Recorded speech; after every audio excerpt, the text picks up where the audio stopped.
একটি সম্ভাব্য যুদ্ধের দ্বারপ্রান্তে ইরান ও ইসরায়েল। বিশ্লেষকদের অনেকেই বলছেন এটি মোড় নিতে পারে তৃতীয় বিশ্বযুদ্ধের দিকে।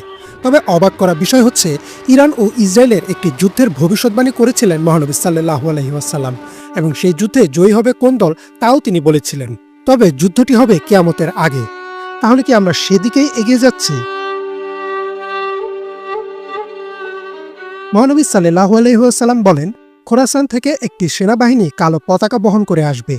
কোনো কিছুই তাদের থামাতে পারবে না যতক্ষণ না তারা সেই পতাকা বাইতুল মুকাদ্দাসে উত্তোলন করে।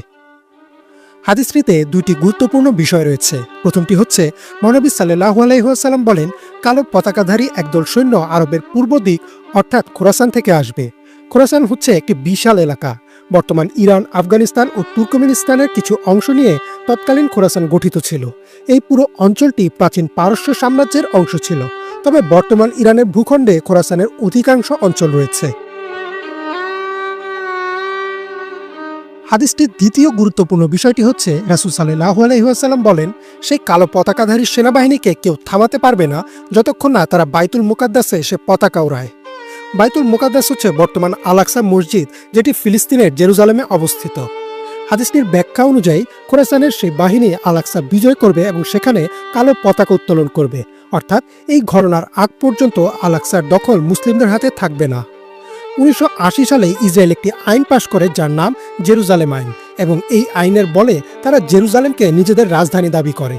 যদিও জাতিসংঘ সিকিউরিটি কাউন্সিল এই দাবিকে নাকচ করেছে, কিন্তু তবুও অনানুষ্ঠানিকভাবে এখনও জেরুজালেম ও আল-আকসার নিয়ন্ত্রণ দখলদার ইসরায়েলের কাছেই রয়েছে।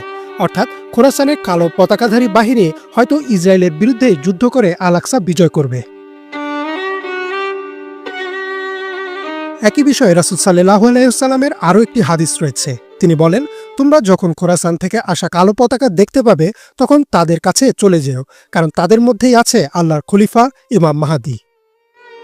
আগের হাদিসটির সাথে এই হাদিসটি সমন্বয় করে মুসলিম আলেমদের অধিকাংশই এই মতবাদ দিয়েছেন যে, যেহেতু খোরাসানের সেনাবাহিনীর সাথে ইমাম মাহদী থাকবেন, তার মানে ঘটনাটি ঘটবে কিয়ামতের প্রধান আলামতগুলো প্রকাশ পাওয়ার আগে।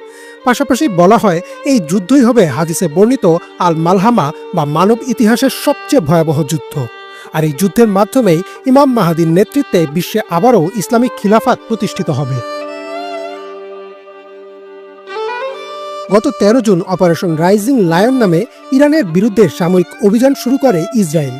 ক্ষেপণাস্ত্র হামলায় ইরানের উচ্চ পর্যায়ের সেনা সদস্য, পরমাণু বিজ্ঞানী, সাংবাদিক ও সাধারণ জনগণের মৃত্যুর খবর সামনে আসে। জবাবে পাল্টা আক্রমণ চালায় ইরানও। প্রায় প্রতিদিনই দুই দেশ পাল্টাপাল্টি মিসাইল হামলা অব্যাহত রেখেছে। এমন অবস্থায় হাদিসের আলোকে অনেকেই প্রশ্ন তুলেছেন, তাহলে কি শুরু হয়ে গেছে পৃথিবীর শেষ অধ্যায়? এই উত্তর আল্লাহ ভালো জানেন।